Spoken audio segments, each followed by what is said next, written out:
दे धडक बेधडक आपल्या परिसरातील ताज्या घडामोडी, घटना, समस्या, विविध क्षेत्रातील सर्वदूर बातम्या पाहण्यासाठी लोकशक्ती लाईव्ह न्यूज चॅनलला सबस्क्राईब करा आणि नोटिफिकेशन मिळवण्यासाठी बेल आयकॉनला प्रेस करा.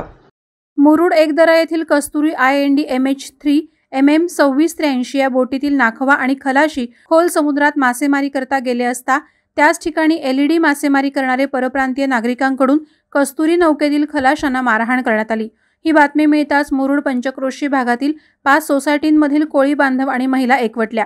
त्यांनी शेकडोंच्या संख्येने कोटेश्वरी मंदिराजवळ येऊन भैया हटाव, LED हटावचा नारा लगावत आरोपींना तात्काळ अटक करण्याची मागणी केली. माहेश्वरी विविध कार्यकारी मच्छीमार सहकारी संस्थेची कस्तुरी नौकेचा मालक धुर्वा लोधी आणि खलाशी सुरेश आगरकर आणि 12 जण खोल समुद्रात मासेमारी करत असताना अलिबाग येथील साखर अक्षी येथील खंडोबा प्रसन्न आणि नवदुर्गा अशा 8 नौका LED लावून बेकायदेशीरपणे मासेमारी करत असताना आढळल्या.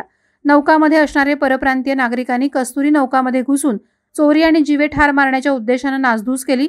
बोटीतील 14 जणांना मारहाण करून डिझेल आणि मासेमारीचं सामान घेऊन पलायन केलं. बोट चालक धुर्वा लोधी आणि सुरेश आगरकर यांना गंभीर दुखापत झाल्याने इतर खलाशांनी बोट समुद्रालगत आणून दोघांना मुरुड ग्रामीण रुग्णालयात दाखल केलं. ही बातमी कळताच कोळी बांधव आणि महिलांनी शेकडोंच्या संख्येने मुरुड पोलीस ठाण्यात धाव घेतली. परंतु जमावबंदी असल्याने कोटेश्वरी मंदिराजवळ येऊन LED हटाव, भैया हटावचे फलक दाखवून संबंधित गुन्हेगारांना तात्काळ अटक करा, नाहीतर तीव्र आंदोलन करू असा इशारा दिला.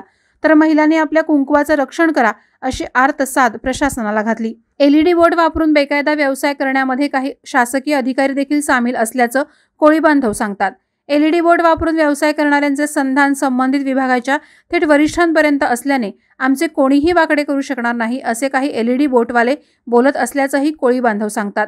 घटनेचं गांभीर्य ओळखून मुरुड पोलीस ठाण्याचे पोलीस निरीक्षक निशा जाधव यांनी घटनास्थळी धाव घेऊन संतप्त नागरिकांना शांतता राखण्याचं आवाहन केलं, तसंच कायदेशीर कारवाई करण्याचं आश्वासन दिलं. यावेळी मुरुड पोलीस ठाण्यात मच्छीमार सोसायटीचे शिष्टमंडळानं रितसर तक्रार दाखल केली आहे. लोकशक्ती लाईव्हसाठी अमोल कुमार जैन, अलिबाग. अशाच सच्चाई दर्शवणाऱ्या बातम्या पाहण्यासाठी लोकशक्ती लाईव्ह न्यूज चॅनलला लाईक करा, शेअर करा आणि सबस्क्राईब करा.